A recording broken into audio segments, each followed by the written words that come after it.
હવે ખરેખર ક્યાંક એવું લાગી રહ્યું છે કે આદિવાસી નેતાઓને હવે આદિવાસી લોકોની ચિંતા થવા લાગી છે।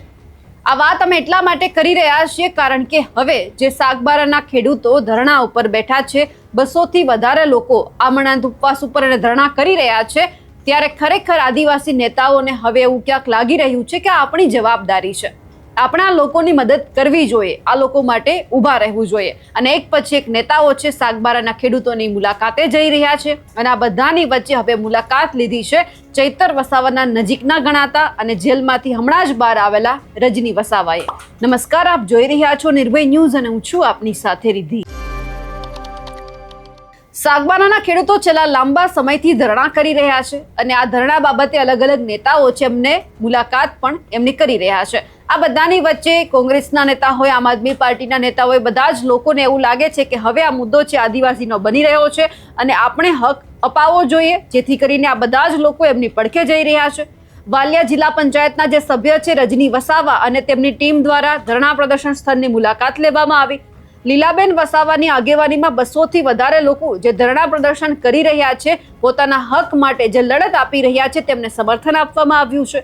આ ધરણા કરી રહેલા આદિવાસી સમાજના ખેડૂતો અને આગેવાનોને સમર્થન આપી તેઓ સાથે ચર્ચા પણ કરવામાં આવી અને એમની જ સાથે યોગ્ય ન્યાય નહીં મળે ત્યાં સુધી તેઓના પડખે ઊભા રહેવાની જે રજની વસાવા છે તેમણે ખાતરી પણ આપી છે। આ ધરણા પ્રદર્શનમાં વાલિયા તાલુકા પંચાયતના કારોબારી અધ્યક્ષ સહિત અલગ અલગ જે આગેવાનો છે તે પણ જોડાયા હતા। આ ધરણા પ્રદર્શનમાં વન વિભાગના અધિકારીઓ પણ આવ્યા હતા। એટલે સવાલ એ થઈ રહ્યો છે કે જો વન વિભાગના અધિકારીઓને આ બધી ખબર છે તેમ છતાં તેઓ કેમ ચુપ્પી સાધીને બેઠા છે, કેમ કોઈ જવાબ આપવામાં નથી આવતો?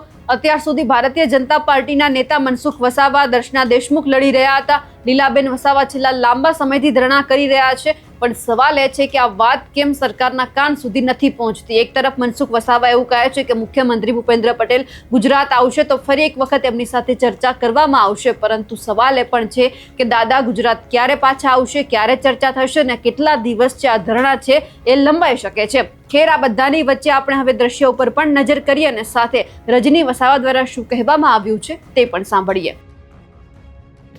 હું રજની વસાવા, ભરૂચ જિલ્લા પંચાયત સભ્યશ્રી અને આમ આદમી પાર્ટી ઝઘડિયા વિધાનસભા પ્રભારી।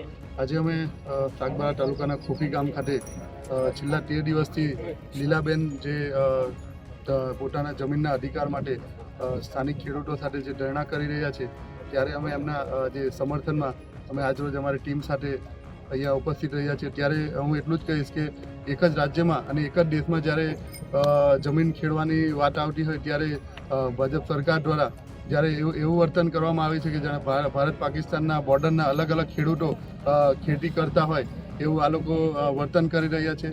ત્યારે અંગ્રેજો જેવી નીતિ આ લોકો ભાગલા પાડોને રાજ કરવા માટે અમારા આદિવાસી ભાઈઓને અલગ અલગ તાલુકાના જે ભાઈઓ ખેતી કરી રહ્યા છે તે લોકોને લડાવી મારી અને આ લોકો પોતાની રાજનીતિ માટે આ લોકો ભાગલા પાડી રહ્યા છે। ત્યારે સ્પષ્ટપણે આપણે જોઈ શકીએ છીએ કે એક દિવસ અગાઉ ભાજપના સાંસદ સભ્ય શ્રી મનસુખભાઈ વસાવા અને દર્શના દેશમુખ જે ધરણા પ્રદર્શન કરી રહેલા લીલાબેન અને સ્થાનિક ખેડૂતોને સમર્થન આપ્યું છે, ત્યારે આપણે એટલું જ સ્પષ્ટપણે કહી શકીએ કે ખેડૂતોની લડાઈ સાચી છે અને એ લોકો પોતાના ન્યાય માટે લડી રહ્યા છે। જ્યારે પોતાના સરકારના જ સાંસદ સભ્યશ્રી અને ધારાસભ્યશ્રી જ્યારે ખેડૂતોના સમર્થનમાં આવ્યા હોય ત્યારે પણ સરકારે પણ સમજવું જોઈએ કે ભાઈ આ લોકોને પોતાના હકની લડાઈ માટે નથી, એ લોકો કોઈના પાસે ભીખ માંગતા। ત્યારે સરકારને અમે અપીલ કરીશું કે અમે જે અમારા આદિવાસી ભાઈઓએ જે જંગલનું રક્ષણ અને જતન કર્યું છે અને જે જમીનો અમારા આદિવાસીઓએ જે બચાવી છે, આજે પ્રકૃતિનું રક્ષણ કર્યું છે, સારી હવા, ઓક્સિજન જે મળે છે તે અમારા આદિવાસી ભાઈઓના લીધે, તો વધુ એ લોકોને પરીક્ષા નહીં લેશો અને આવનારા સમયમાં જો ન્યાયિક ફેસલો ટૂંક સમયમાં નહીં આવે તો સમગ્ર આદિવાસી સમાજ ભેગો થઈને આંદોલનની ચીમકી પણ ઉચ્ચારશે। આભાર। રજની વસાવા દ્વારા જે વાત કરવામાં આવી છે આદિવાસી ખેડૂતોને લઈને, તેમને લઈ આપ શું માનો છો? કમેન્ટ કરીને ચોક્કસથી જણાવજો। સાથે જ અમારી નિર્ભય ન્યૂઝ ચેનલને લાઇક, શેર અને સબસ્ક્રાઇબ કરવાનું ભૂલશો નહીં। નમસ્કાર।